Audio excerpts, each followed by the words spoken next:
Buenas noches, bienvenidos a Primer Círculo. Como usted está enterado, la economía mexicana no está creciendo como se esperaba, como esperaba el gobierno a principios del año pasado y ciertamente no lo que se esperaba para este año. ¿Y por qué es un tema que nos afecta a todos? Porque es un tema muy importante. Hemos invitado a un amigo de casa, Mario Correa, para platicar al respecto. Bienvenido, Mario. Hola, ¿qué tal? Encantado de estar aquí. Muchas gracias por la invitación y a sus órdenes. Quiero una pregunta. Mario, sí, en tu nota de Economía en Breve, hablas ya de, digamos, de 2 trimestres negativos, lo cual te llevaría a calificar esto como una recesión. ¿Es correcto? ¿O tenemos margen para no hablar de esto? ¿O sí, ya? Lo que comentaba en el programa es que si tomamos los datos del indicador oportuno de la actividad económica que acaba de dar a conocer el INEGI la semana pasada y que hay que recordar es una estimación de cómo va a venir el IGAE, el indicador global de la actividad económica, si es correcto lo que está estimando este indicador, entonces podríamos estar viendo en el PIB una reducción de cerca de 0.4% del PIB en el cuarto trimestre del año, después de que en el tercer trimestre ya hubo otra contracción más o menos similar, y eso pues estaría dando 2 trimestres negativos consecutivos. Pero aquí hay todo un tema semántico, si es o no recesión. Pero más allá de si meternos en esa discusión, lo que estamos viendo es que la economía pues está bastante mal, ¿no? Habíamos hablado anteriormente de que estaba estancada. Ahora más bien parece que podríamos entrar en recesión el año que viene y eso es quizá lo que preocupa. A ver, cuando el presidente hizo campaña nos prometió un crecimiento del 4% al año. Se atravesó la pandemia, es cierto, muchos países ya recuperaron todo lo que se perdió en la pandemia, México no. Tus estimaciones, ¿cuánto estaremos creciendo cada año en este sexenio y cómo se compara con sexenios anteriores? Mira, es interesante porque si tomamos los datos más recientes de la última encuesta que hay en el mercado, y faltaría nada más 2024, que ahí le podríamos dar un 2%, que es algo así como el potencial que estima la mayoría de los analistas podría alcanzar el país bajo condiciones normales.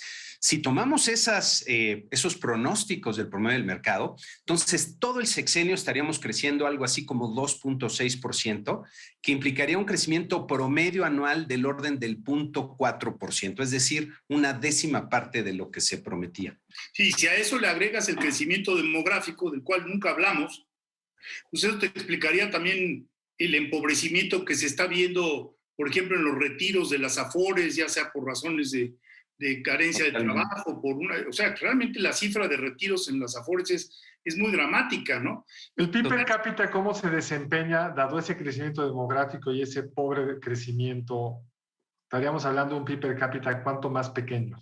De una caída, no he hecho los últimos números, pero si andábamos en 9, 10 mil dólares promedio por año al mes, pues a lo mejor perderíamos 1,000, 2,000 dólares por persona, habría que hacer el cálculo, pero el punto es que estamos perdiendo pues todo un sexenio en el desarrollo del país. Ahora, yo insisto en que vamos a la mitad del mandato y todavía estamos a tiempo de corregir el rumbo, sobre todo porque hay grandes oportunidades para el desarrollo del país, pero requieren otra visión completamente diferente. Ahora, esas oportunidades, Mario, las estamos viendo en un sentido, porque ese crecimiento es el promedio del país. Si te vas al norte, pues está creciendo menos quizá de lo que podría, pero está creciendo. El problema es que el resto del país, o el sur sobre todo, salvo Tabasco por la refinería, no está creciendo. O sea, lejos de resolverse los problemas de desigualdad regional, se han agudizado y lejos de aprovechar esas oportunidades, que como decías, es sobre todo la necesidad de manufactura en Estados Unidos por una serie de cambios de todo tipo,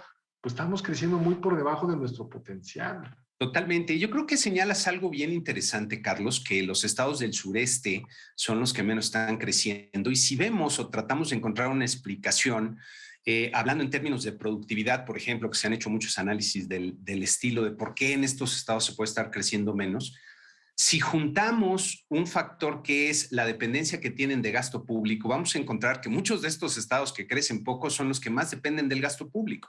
Y yo creo que aquí la reflexión sería que no con gasto del gobierno florecen y crecen los países. Es al revés, es cuando te apoyas en tu sector privado nacional, cuando logras generar oportunidades de bienestar para tu población y generar prosperidad. Pero eso es algo que hay que, híjole, no acabamos de comprender en nuestro país después de varias décadas de estar tratando de moverle al modelo económico.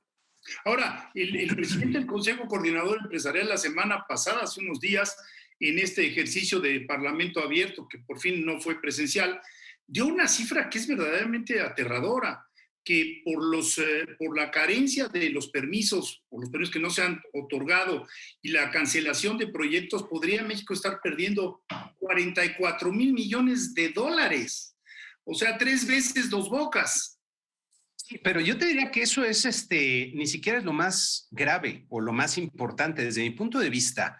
Lo que está pasando hoy día en Estados Unidos, que tiene que hacer varias cosas, desde reconstituir sus cadenas de suministro para estar más cerca de casa, para tener cadenas más resistentes y más resilientes, y eso abre enormes oportunidades para México, más el tema del cambio a las energías renovables. Eso representa para el país un gran potencial de crecimiento que se nos va a ir de las manos. Y si se nos va de las manos, esa pérdida que estamos viendo en el PIB per cápita se va a multiplicar. Y lo triste es que es, digamos que una fruta relativamente baja que se puede acceder, cambiando un poco la visión de desarrollo para el país. ¿Qué tendría que cambiar? Digamos, en este optimismo tuyo, que todavía estamos a la mitad del sexenio y se podría enderezar el rumbo, si el presidente del observador te hablara y te dijera, a ver, Mario, ¿cuáles son las 3 cosas que tengo que cambiar para que el crecimiento no acabe de 0.4 por año, sino podamos darle la vuelta y darle vuelo a esta economía? 3 cosas. Mira, lo primero yo creo que es cambiar el discurso, porque hoy día en el discurso oficial se percibe que el sector privado es el enemigo del país y de las clases populares, cuando, oye, las mismas clases populares son parte del sector privado, aunque en el discurso político no se ve así.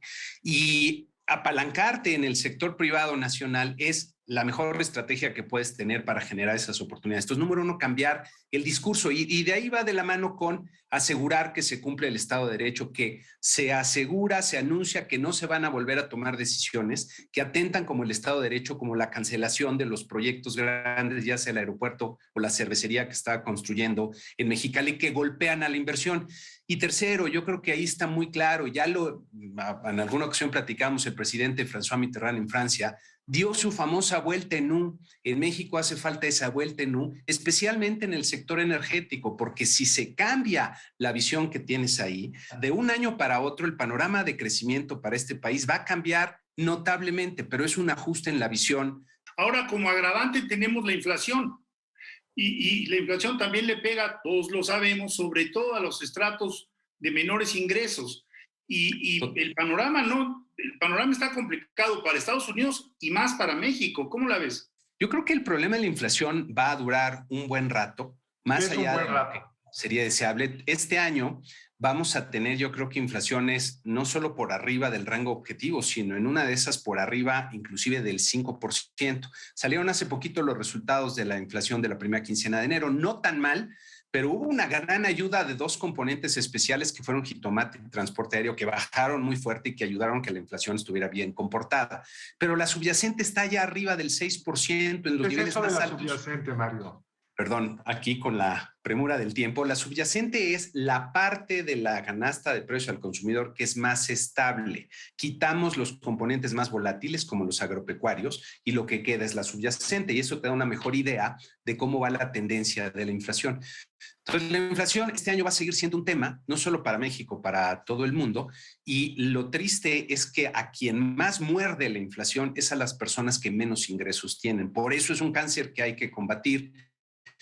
Y estamos esperando a ver qué va a hacer Banco de México, si sale con la firmeza que se requiere para evitar que esto se enraíce, se encarne. El problema de la inflación ahorita no es tanto que sea por factores que a lo mejor se van a desvanecer en el futuro. El problema es que no genere una inercia que después no se pueda romper, y para eso se requiere la actuación decidida, diría yo. Bueno, el tema de la inflación, digamos, es muy complicado, es muy serio por las razones que tú dices, pero como que está divorciado realmente de lo que el gobierno está haciendo en otros lados. Es decir, parte de estos problemas son logísticos. El gobierno no está resolviendo problemas logísticos.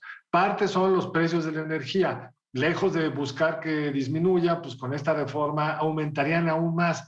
Digamos, hay un modelo, no hay una visión como de crecimiento óptimo, precios bajos, hay simplemente intuiciones. Entonces se acaban dando balazos en el pie. Las decisiones que toman van en el sentido contrario de lo que dicen querer lograr.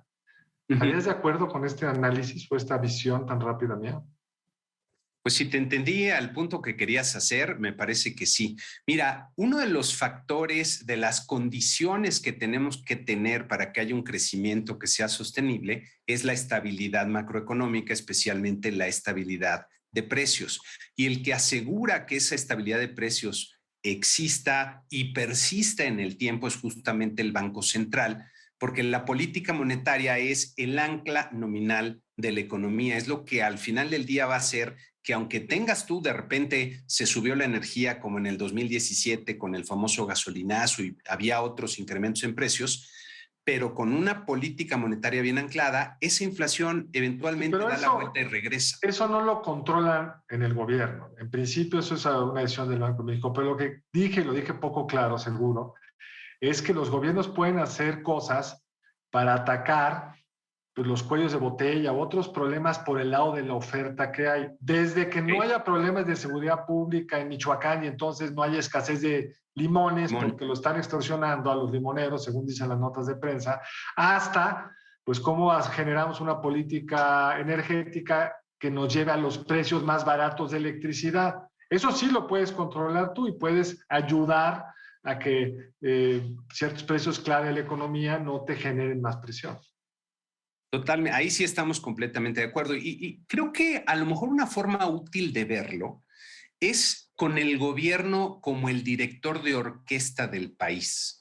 No es el que está tocando todos los instrumentos, es el que está generando las condiciones para que todos los demás en el país, todos los agentes económicos nacionales y extranjeros que participan aquí en el país, puedan hacer lo que saben hacer de la mejor forma posible y alineados a los intereses del país. Entonces no hay armonía y por lo mismo no hay esa conjunción que se necesita para tener el crecimiento de la actividad económica, es decir, la producción de bienes y servicios que requiere el país, creciendo de una forma sana, sustentable, sostenible y elevada, ¿no? Ahora, nos queda poco tiempo, pero tú insistes mucho a lo largo de tus análisis económicos en que, bueno, todos los estudios muestran que la incertidumbre jurídica está demoliendo los cimientos del país. Totalmente.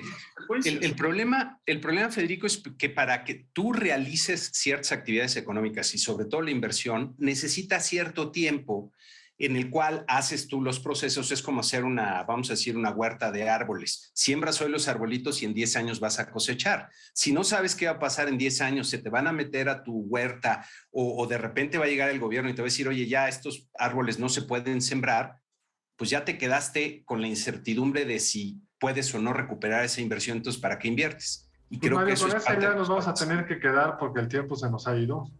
Muchísimas gracias. Esperemos que estés equivocado y que la economía crezca más, pero esperemos que tengas la razón y haya esa vuelta en U y podamos realmente aprovechar mejor este entorno que tenemos. Muchas gracias, Mario. Encantado, como siempre. Muchas gracias. Saluda al auditorio. Mil gracias, Mario, y nos vemos aquí la próxima semana en Primer Círculo. Muy buenas noches, gracias por acompañarnos. Nos vemos el lunes entrante aquí en Primer Círculo.